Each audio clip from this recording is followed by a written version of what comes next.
A man come here.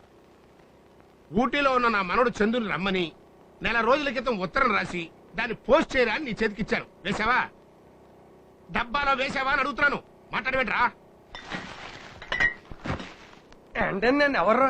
ఏంటి నౌకరు? ఎంతకాలంగా ఇక్కడ పని చేస్తున్నాను. నువ్వు పుట్టినప్పటి నుంచి ఇక్కడే పని చేస్తున్నావు. ఎందుకు ఇంతకాలంగా నన్ను ఉంచుకున్నారు మీరు? నువ్వు నమ్మకస్తుడి కాబట్టి కదా. మరి ఎక్కడో ఊటీలో ఉన్న మీ మనవడికి అర్జెంట్ గా రమ్మని ఒక ఉత్తరం రాసి నమ్మకస్తుడైన నౌకరికి నాకు పోస్ట్ చేయమని ఇచ్చిన తర్వాత పోస్ట్ చేసావని తిరిగి ఇప్పుడు నన్ను అడుగుతున్నారా? మనిషి మీద నమ్మకం ఉండాలండి. అంత నమ్మకం లేనప్పుడు నాకెందుకు ఆ ఉత్తరం ఇవ్వడం? ఇదిగో మీ ఉత్తరం మీరే పోస్ట్.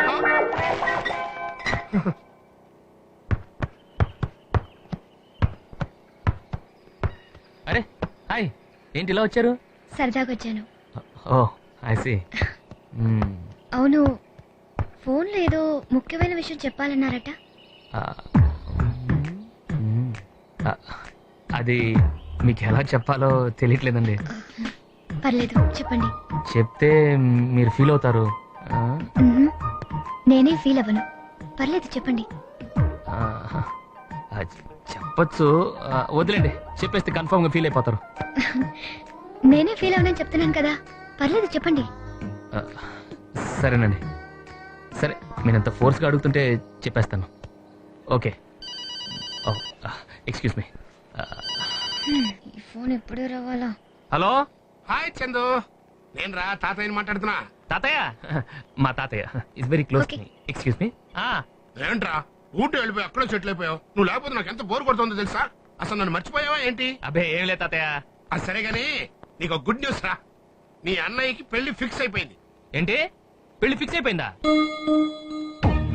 ఎవరినాడు పెళ్లి ఫిక్స్ చేశారు? అదేంట్రా, అందరికి తెలిసిన సంబంధమే కదా. అసలు పెళ్లికి ఏంటి ఇంత తొందర? తొందర ఏమొచ్చిందా? అన్నయ్య పెళ్లి ఇప్పటికే ఆలస్యం అయిపోయిందని నువ్వే కదా అన్నావు.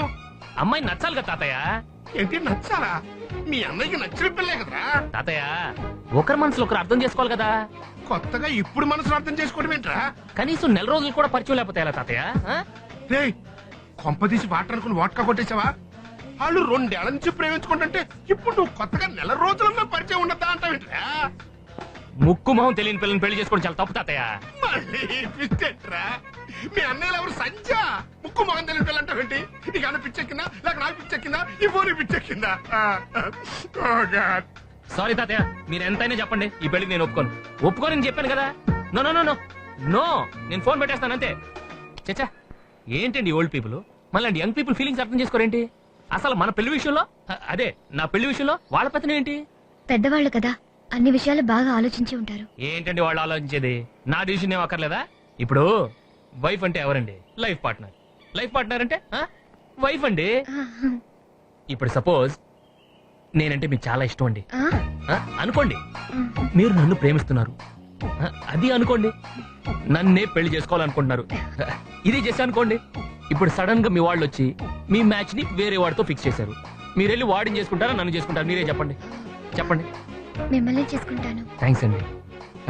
అదే కనీసం మీరైనా అర్థం చేసుకుని ఒక మంచి సజెషన్ ఇచ్చారు.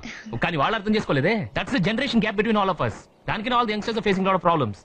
ఎనియో, నేను అనవసరంగా నా ప్రాబ్లం మీకు చెప్పి మిమ్మల్ని అప్సెట్ చేసి నేను అప్సెట్ అయ్యాను.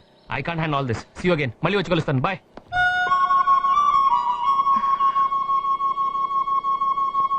ఎక్స్క్యూజ్ మీ, ఏదో ముఖ్యమైన విషయం చెప్పాలన్నారు. నైట్ 9 o'clock ఫోన్ చేసి చెప్తాను.